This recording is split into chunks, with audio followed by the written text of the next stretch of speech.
Hello, welcome to Introduction to Java Programming. In this session, we will discuss about the exception handling basics as part of the part 1 of exception handling. So we will understand here what is exception, what are checked exceptions and what are unchecked exceptions. Let's begin. So the agenda will be what is exception, types of exceptions, and what are different exceptions which are available as part of Java API. Okay, so in order to explain this, I will go to my slides actually. So here if you see, this is the exception hierarchy in Java. So, in Java, object class, java.lang.object is actually the superclass of all Java classes. And object class has a child, direct child that is throwable. And throwable is considered to be superclass of all exception classes. Java.lang.throwable is a superclass of all Java exceptions. And this throwable class has two direct children. One is exception, another is error. So we were going to do exception handling, not error handling. So we will be concentrating on this exception class, right? And this exception class has children, different children. So in the red color, if you see, these are runtime exceptions. And we have so many runtime exceptions which are defined as part of the API: null pointer exception, arithmetic exception, number format exception, class cast exception, array index auto bounds exception, and so on. And in the blue color, you can see IO exception, SQL exception, malformed exception. In fact, error is also one of the throwable chain, and error is irrecoverable. So we cannot recover from it, so we cannot handle that. But exceptions are recoverable, whether they are runtime exceptions or these IO exceptions kind of thing. So from this diagram itself, we can understand what is checked exception and what is unchecked exception. Okay, so all the blue color ones are checked exceptions and all the reds are unchecked exceptions. Even error is also considered to be unchecked exception. So this is all information from this diagram, but I will come back to this, what is checked and what is unchecked. Let's go into the details. Yeah, so exception handling is there because we have errors occurring during our program execution. Okay, so errors that will occur at compile time and the error which occur at runtime will actually are called some exceptions, will called as an exceptions. And what is the source of these errors? From where these errors will occur? So input errors, basically whenever I'm asking the user to enter something, user enters something else, then I will get an input error. Most of the time that will be there. So that's why we have to do input validations. And then there are device errors. So device malfunction, and we cannot actually recover from that. Okay, that's kind of an error kind of things which you cannot recover from it. And there are physical limitations. Again, these are also kind of errors which you cannot recover from, like there is no sufficient memory and you cannot load your code. And code errors, most of the errors are actually code errors. Those are also called as logical errors, right? Because of the logic, because of not well thought logic, we will get code errors. That's why most of the exceptions that are going to happen. And yeah, so exceptions or errors will happen, do happen, because the human is err. So we tend to do mistakes. Then whenever a mistake happened, we have to recover from it. That's what actually is about exception handling. So what ideally should be done when something goes wrong? What ideally should be done when something or some exception is occurred? So a few basic things actually designed. So these are the design goals of exception handling. The user must be notified about what has gone wrong. So something has gone wrong, you should know what has gone wrong, why it failed, why it's not working, right? So that basic information should be there.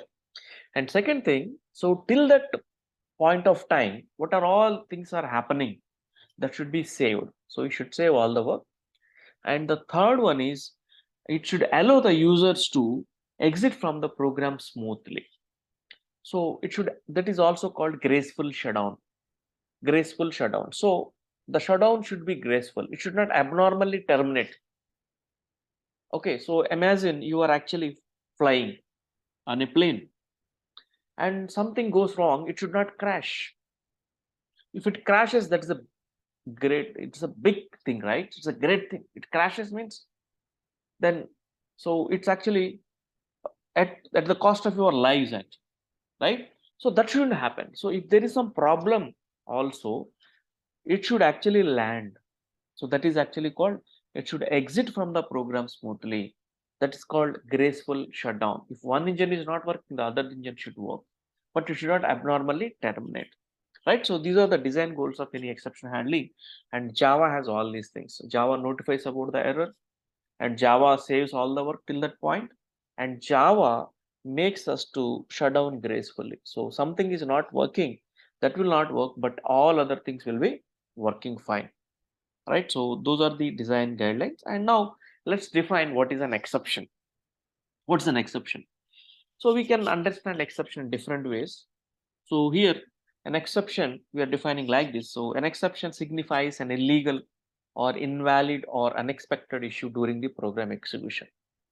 So you're executing the program and something happens so that your normal flow get disrupted. So that's actually a proper definition. An exception is an event that occurs during the execution of a program that disrupts the normal flow of instructions. For example, you are booking a ticket in irctc.co.in, right?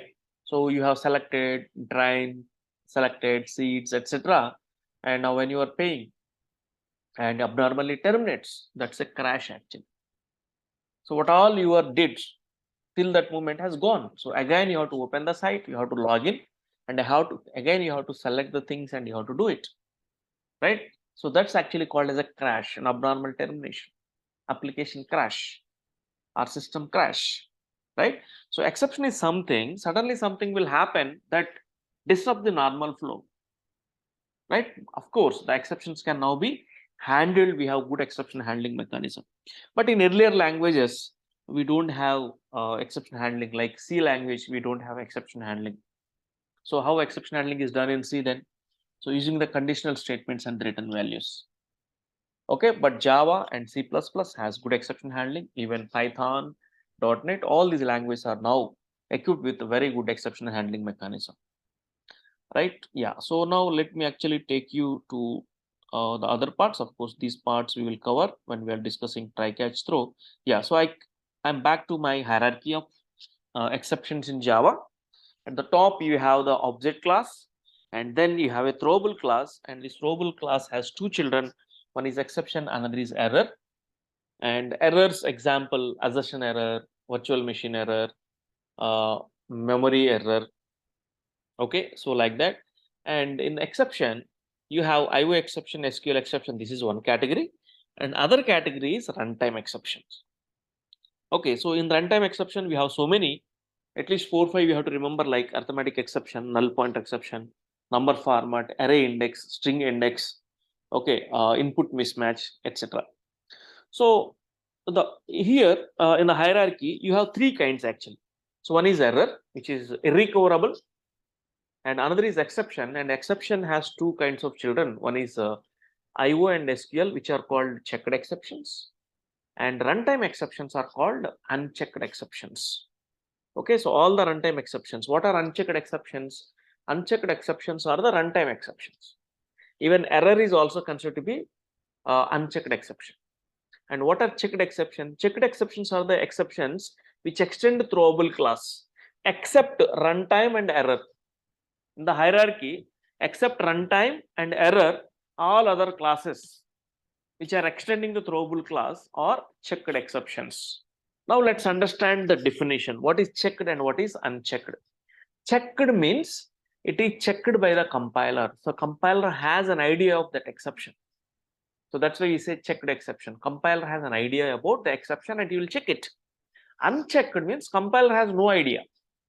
It will not check for it, because unchecked exceptions will occur at runtime. So compiler has no idea what is the value you give during the program execution. For in the program, there was a statement is asking for enter a number, and I'm reading into integer. But compiler has no idea that user enters some string instead of an error, an integer. User gives a double value instead of an integer. User enters a Boolean value instead of integer. So that compiler has no idea, right? So that's why these are called runtime exceptions, which are not checked by the compiler. That's why these are called unchecked exceptions.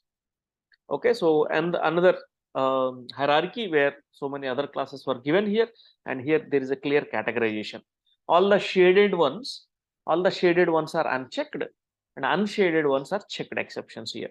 Now you can see exception class has class not found, clone not supported, IO exception, AWT exception, file not found exception, then instantiation exception, SQL exception, IO exception. So these are all checked exceptions. And the runtime exceptions, if you see, arithmetic, null pointer, no such element exception, no such field exception, no such method exception, index out of bounds exception, array index out of bounds exception. So like that, we have a good list. And error. So errors are irrecoverable. So linkage error, virtual machine error, memory error, AWT error, assertion error, like that. Okay, so now the definitions which I already told you. What are checked exceptions? The classes that extend throwable class except runtime and error. Okay, and some examples like IO and SQL. So these checked exceptions are checked by the compiler at the compile time. So unchecked exceptions are the runtime exceptions. Error is also considered to be a runtime. Yeah, so these exceptions are unchecked because compiler has no idea of these things. Compiler is not going to check during the compile time. Okay, so let me actually tell you a few more properties about checked exceptions. So since checked exceptions are checked by the compiler, and your compiler enforces or forces you to use try catch block. Otherwise, we have to use throws class. Okay, in fact, exception handling has 5 keywords. I will actually take you that in the part 2. So whenever there is checked exception, compiler knows about that. So it will ask us to use try catch. Otherwise, it asks us to declare that exception because these checked exceptions are going to occur in a specific place. So that means whenever I'm using read line method, I know that IO exception is going to happen. Whenever I'm using parseInt method, I know that number format exception may occur. Okay, so like that, in specific places and specific methods, whenever we are using a specific method, we know that that has the capability of some exception, and we have to put try catch. So compiler asks you to put try catch, otherwise declare.